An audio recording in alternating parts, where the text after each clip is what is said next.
Assalamualaikum warahmatullahi wabarakatuh. Hai teman-teman semua, perkenalkan nama saya Mutiara Rizky dengan NIM 221010220010 kelas Farmasia. Di sini saya akan memenuhi tugas dari mata kuliah Biologi Sel Molekuler yang berjudul Proses Sintesis Protein. A few moments later. Hai teman-teman, sebelum kita mulai membahas proses sintesis protein, perlu kita ketahui bahwa tubuh membutuhkan beberapa macam zat nutrisi agar tetap sehat.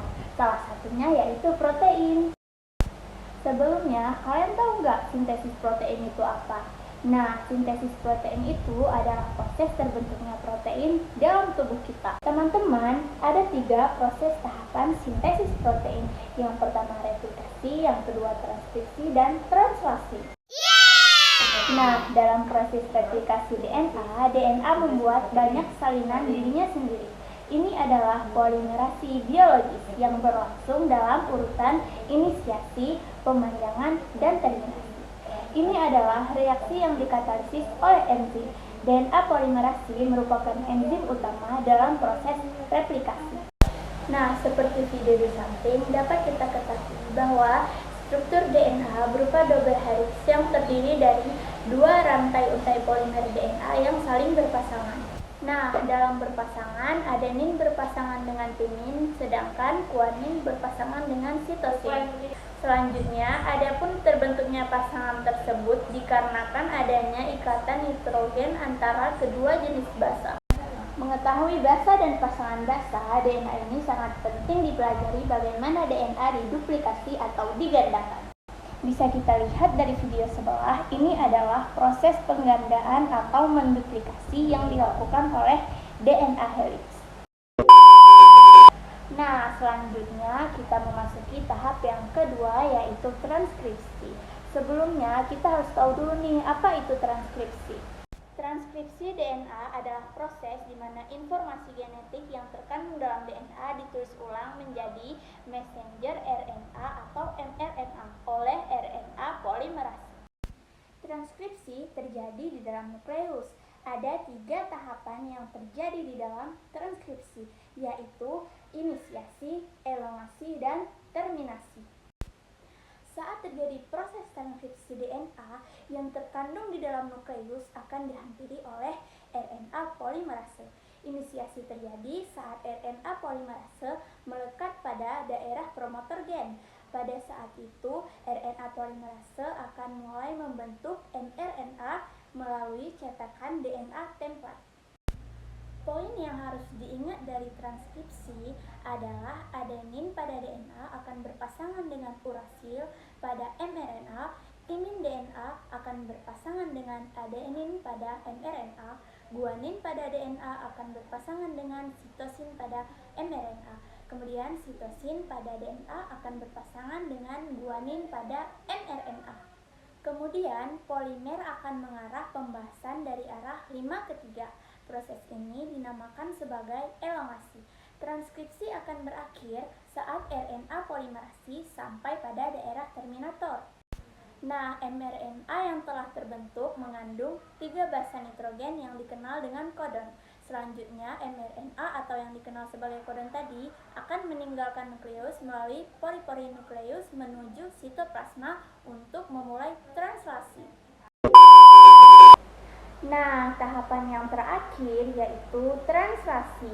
Perlu kita ketahui apa itu translasi. Nah, translasi merupakan proses penerima mRNA menjadi protein. Nah, sama halnya nih dengan transkripsi, translasi juga memiliki 3 tahapan, yaitu inisiasi, elongasi, dan terminasi. Hal yang harus diingat juga dalam translasi adalah Claydon rules atau aturan pemasangan basa nitrogen. Pada translasi A pada mRNA akan berikatan dengan U pada tRNA.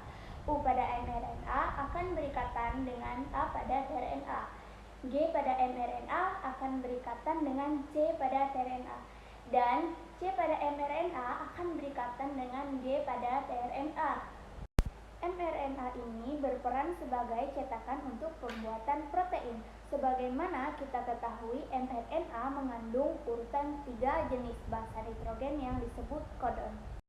Tahap inisiasi dimulai saat ribosom subunit kecil terikat pada mRNA. Ribosom subunit kecil ini akan bergerak dari arah 5 ke arah 3. Ketika sudah menemukan kodon AUG, tRNA yang membawa asam amino metionin dan antikodon UAC akan melekat pada mRNA. Kemudian, setelah tRNA melekat pada mRNA, maka ribosom subunit besar akan datang dan terikat juga bersama ribosom subunit kecil untuk melengkapi proses inisiasi. Ribosom subunit besar memiliki 3 daerah. Daerah A atau acceptor site, daerah P atau peptidyl site, dan daerah E atau exit site.